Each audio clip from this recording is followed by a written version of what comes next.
welcome to the Win Win Evangelism Podcast. My name's Tina Waldrom from Evangelism in Australia. Well, at the moment, we're in our mid-year highlights where we revisit a couple of episodes that have been the most popular for the first half of 2026. I hope you enjoyed the episode last week with Mark McCrindle around statistics. And our number one episode was an episode I recorded myself, which is around sharing the gospel in secular Australia. It's a short episode. It's very succinct. It's got some great stats in there for you. And obviously, it's been very helpful across the country and other countries around the world. So thank you for listening for the first 6 months of this year, and I hope you enjoy this number one, sharing the gospel in secular Australia.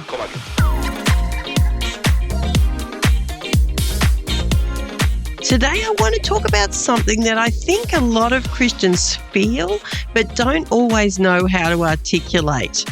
How do we share the gospel in a secular society like Australia?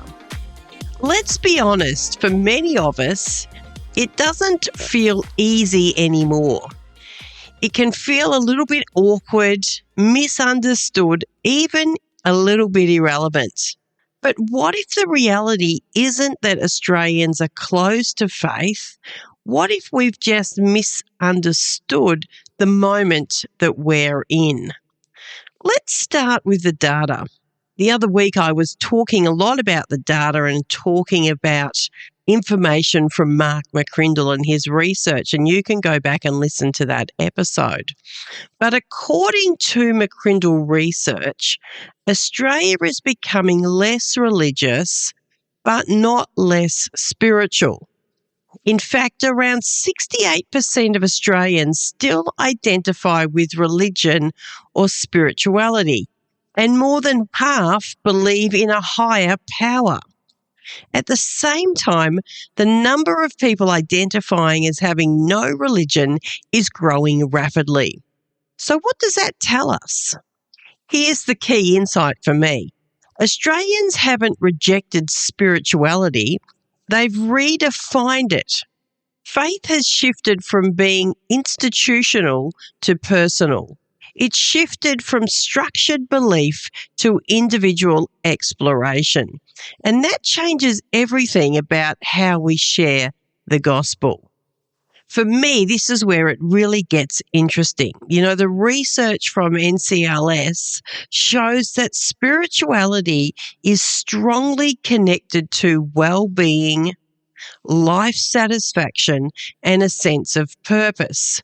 So even in a secular culture, people are still asking, why am I here? What gives life meaning?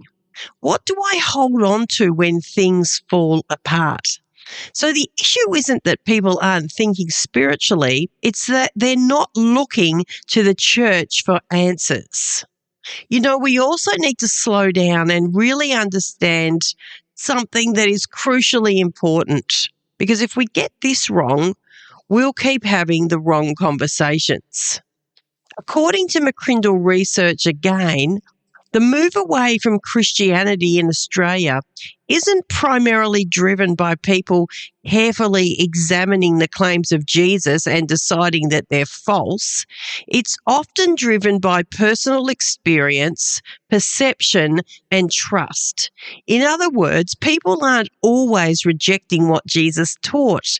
They're reacting to what they've seen or what they've experienced in Christianity. And that can include things like perceived hypocrisy, feeling judged or excluded, negative experiences with church, or simply feeling like Christianity is out of touch with modern life. Now, that doesn't mean that those perceptions are always fair or accurate, but they are real to the person you're talking to, and that changes how we engage. You know, if someone's barrier is emotional or relational, it changes how we engage. Giving them more information isn't going to solve it. It means before we explain anything, we need to rebuild trust. There's a helpful moment in Scripture where this plays out pretty well for me. In 1 Thessalonians 2:8, it says, "We loved you so much that we delighted to share with you not only the gospel of God, but our lives as well." The Apostle Paul shows us that the message and the relationship go together. The gospel isn't just something we present, it's something we embody. New Testament scholar N.T. Wright, one of my favourites, often emphasises that the early church grew not just through the proclamation of the gospel, but through a community that looked different, a lived out alternative, so to speak. So in a skeptical Australian culture, our first role isn't to convince, but it is to listen, it is to acknowledge, and it is to demonstrate something different. Sometimes the most powerful response isn't, "Let me explain why you're wrong," but "Yeah, I can understand why you'd feel that way." Because when trust is rebuilt, people become open again. This episode is brought to you by the Share Jesus membership from Evangelism in Australia. Whether you're an individual wanting to grow in sharing your faith or a pastor wanting to build a culture of evangelism in your church, there's a membership designed for you. Best of all, your first month is completely free, so you can check it out and trial it to see if it's the right fit for you and your church. Go to sharejesus.com.au for all the information.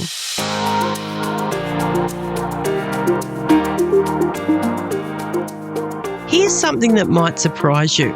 Research from McCrindle shows that over half of Australians are open to changing their beliefs. Think about that. In a so-called secular society, people are still open, and this is important. They're not open to pressure. They're not open to being told what to think, but they are open to conversations.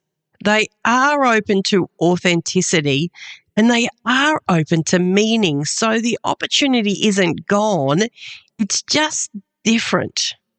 And honestly, this shouldn't surprise us because it's exactly how Jesus engaged people. In Matthew 4:19, we see Jesus saying, "Come, follow me, and I will send you out to fish for people." Or, "Come and follow me, I'll make you fishers of men." You may have heard that. Fishing requires understanding the environment. You don't just throw bait anywhere, you adapt.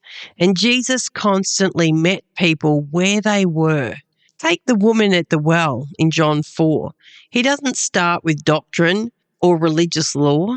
He starts with her life, her story, and her thirst, and then he connects that to deeper truth. There's another powerful verse that I love.